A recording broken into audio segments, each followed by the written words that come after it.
I used to be a massive gamer and I hated anything sporty. I didn't run, I didn't go to the gym or anything like that. But when I was 17, my friend showed me the gym. I remember going to the gym with him for the first time, and I remember when he took his top off, he had all the muscles, the chest, the arms. When we were lifting our weights, he would lift like so much more than me. And I think that lit some sort of fire within me, because less than 2 weeks later, I became obsessed. Within like 2 or 3 weeks, I had watched all the body transformation videos, all the Ziz motivational videos, and all the latest advice on fitness. So basically within a month, I already knew everything I needed to know to become good at the gym. I immediately started going 6 days a week, and the gym basically became my entire life, my new obsession. And that was because the gym was quite a lot like the games I had growing up. You know, with games, you grind for XP, it takes a long time to get levels, and the gym was the exact same thing, but in real life. But over time, as the weeks progressed, 2 weeks, 4 weeks, 6 weeks, I started looking at my body more and more, and I started becoming increasingly upset. It had only been 2 months, but by the 2-month mark, I already identified as a jacked person. Because by this time, I already had a huge amount of fitness knowledge, but every time I looked in the mirror, I was still pudgy, chubby old Brian, because I just hadn't been going long enough yet. Eventually, I had convinced myself that I had bad genetics, and that all the physiques that I now know are achievable naturally were steroids. This led me to becoming less motivated, less consistent, and eventually stopping. And I couldn't have stopped at a worse time, because stopping coincided with university starting, and you know what that means. All of a sudden, younger Brian was free to eat whatever the fuck he wanted, and it was like, if there's a monkey in the cage, it's like lifting up the trapdoor and it just sprints out and just grabs everything it can get. But not only did I start eating a lot, I also started drinking heavily, because it's a big part of the culture. This eventually led to the worst shape of my entire life. And at the time, I was having the time of my life, because I didn't realize what I was doing to myself. I almost blocked it out from my brain. I remember a moment distinctly at the end of my first year of university, a year of all of that BS making my body worse. By this point, I hadn't weighed myself for 6 months. 1, because I didn't really care about what I looked like anymore, and 2, because I was scared of what I would see. And I remember expecting about 93 kilos. I'd started at 85, so for 8 kilos, yeah, that would be about right.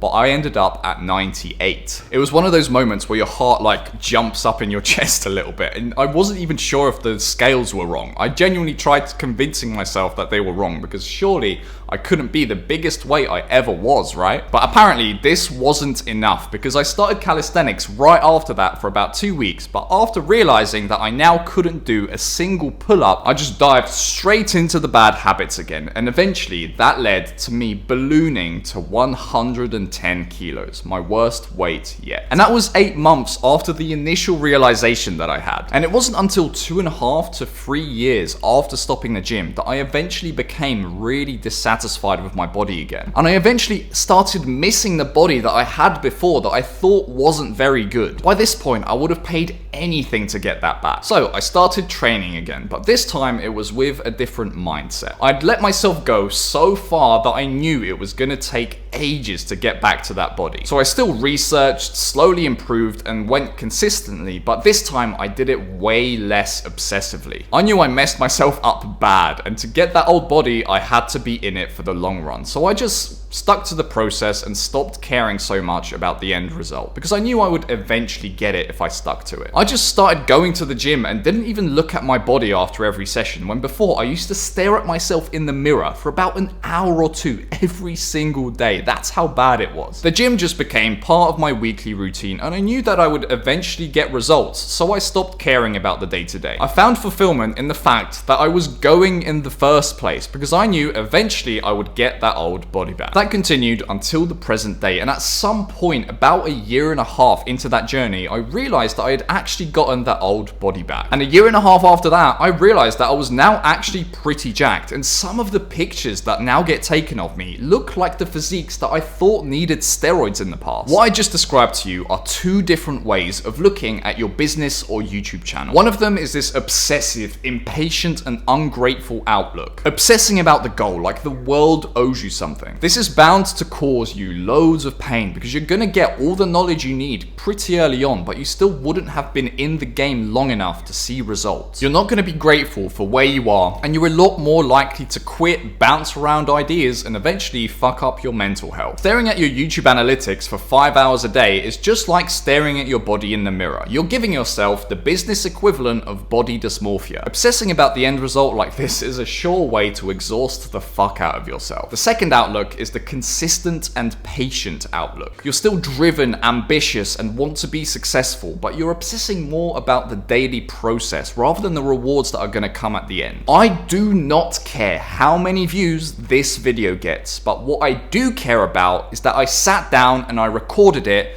and I completed my gym session for the day. And I do care that I'm aiming for an improvement target this video, which is to just talk as authentically as possible. Learn to enjoy business just like you learned to enjoy gym sessions. The small PRs you get, the friends you make at the gym, the routine of it all, the nice meal you get to have afterwards. Just like you know that you'll get results if you keep turning up at the gym and get slightly better every time, you will get results in your business if you do the same. Progressive overload. The second you become obsessive about every video and staring at your analytics for 2 hours a day is the second reality will slap you in the face and cause you pain and suffering. If you want money, if you want subscribers, stop obsessing over it. It's wasting so much of your energy. The only good way to use your energy is directly towards the actions that get you there. Everything else is a waste. You're not surprised that you go to the gym and you're not immediately jacked the next session. So don't be upset that you make a video or you make 100 cold calls and you haven't got the results you want yet. Back when I started YouTube, I started it with that same obsession that I started the gym with, and I wish I didn't. I wish I just got on with it. It would have been so much better for my brain and my mental health. And the danger of obsessing like this is that you're gonna jump around and start doing the latest fad business models. And all that is going to lead to is more pain and suffering because you're coming at it from the angle of obsessing at it, not getting the results within 1 or 2 months and then switching business models again. The only way to stay consistent at something is to do what you actually want to do. If you don't enjoy the daily actions of the business you're currently doing, then fucking change businesses. Everyone has some way of training that they like, just like they have some form of business that they like. Some people like bodybuilding, powerlifting, CrossFit, some people just like running, but you can pick whatever you want. Once you start treating business just like I started treating the gym, which is something you just do and slowly get better at instead of obsessing that you're not where you want to be yet, is the moment your mind will become free and you will stop suffering. You're just going to act. Periods of unhealthy obsession have always led to the most pain and the least results for me. Periods of focused action where I stopped caring so much about the day-to-day have always led to the least pain and the most results. Make business part of your daily life. Stop obsessing about what car you're gonna buy and just get on with the actions that make you successful. Then you will wake up one day and just like I realized that I had my dream body, you will realize that you made it. The book The Way of the Superior Man says to stop hoping for a completion of anything in life. If you're into training, you know you won't stop going to the gym anytime soon, right? You're gonna keep your body healthy for the rest of your life, and you need to find that equivalent for you in business. Once you find that thing you can stick to, like the gym, you will find your happiness now. Don't pile on the pain of being in a life situation you don't want with the pain of also not getting results. If you know that you're working on your business consistently, at least take pleasure in that, because as soon as you stop getting in your way and start acting every day is the moment that the countdown to your freedom starts. And after you do that, the life you always wanted is closer than you think it is. If you've watched this far, you're one of the minority in the world who at one point or another realized that something is off. Everybody takes the same path, nobody questions it or looks for an alternative, and yet everybody is miserable. You don't want that fate, and that's why you're here. If you're new here, my name is Brian, and this isn't an ordinary YouTube channel. We're a group of people who have all realized that fact and want to make a better life for ourselves. So, if you resonate with this message, consider subscribing, and I'll see you in the next video.